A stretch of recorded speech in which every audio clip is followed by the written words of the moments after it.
காலேஜ்ல படிக்கிற பசங்களா இருக்கட்டும், ஸ்கூல்ல படிக்கிற பசங்களா இருக்கட்டும், போராட்டத்துக்கு அனுப்பாதீங்க. காலேஜ்ல படிக்கிற பசங்களா இருக்கட்டும், ஸ்கூல்ல படிக்கிற பசங்களா இருக்கட்டும், போராட்டத்துக்கு அனுப்பாதீங்க. Hats off to Tamil Nadu youngsters. இளைஞர்கள் இந்த போராட்டத்துல இறங்குறதுனால தான் இதுக்கான தீர்வு கிடைக்கும். போடா பொட்ட. என்னது? போடா பொட்ட.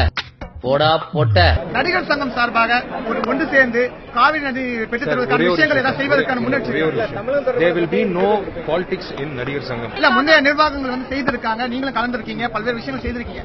அதே போன்று பொது பிரச்சனைகள் வரும்போது நாங்க வந்து போராட்டத்துல அவங்களை ஆதரிச்சு, யங்ஸ்டர்ஸ் ஆதரிச்சு நடிகர் சங்கம் வந்து நாங்க இறங்க போறோம். சார் இவன் என்ன பண்ண sir?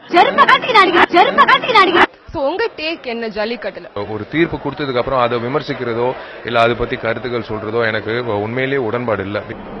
Have to abide by the law. அது உண்மை.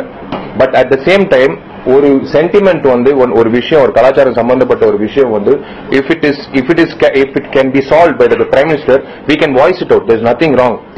இதுக்கு மேல ஒரு வார்த்தை பேசினேன் விஷால் என்ற ஒரு தமிழனா போறேன். నువ్వు తెలుగు అబ్బాయి నేను ఈ సినిమాని తెలుగు తీసుకెళ్తాను. ஏதாவது ஒரு போர்வையை போட்டுக்கிட்டு திரும்ப தமிழை இழிச்சவாய் நினைச்சீங்கன்னா